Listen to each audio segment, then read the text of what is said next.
Корнелия Смрекър, на 34 години съм. Майка съм на 2 сладки дечица, момиченце и момченце. Те са моята сбъдната мечта. Стремежът си да намеря въпроси, свързани с смисъла на живота, човешките взаимоотношения, психология и поведение, се обърнах към астрологията като наука. Ще изготвим за вас астрологична прогноза за всяка седмица.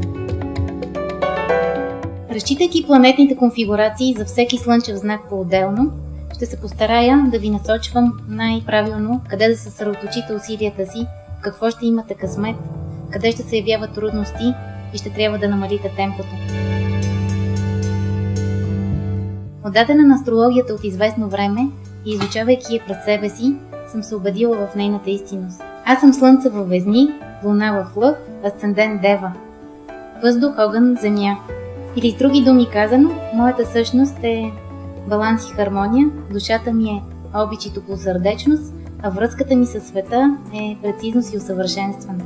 Към този астрологичен профил на моята личност искам да добавя любимият ми воден аспект, а то е Луна Тригон Нептун.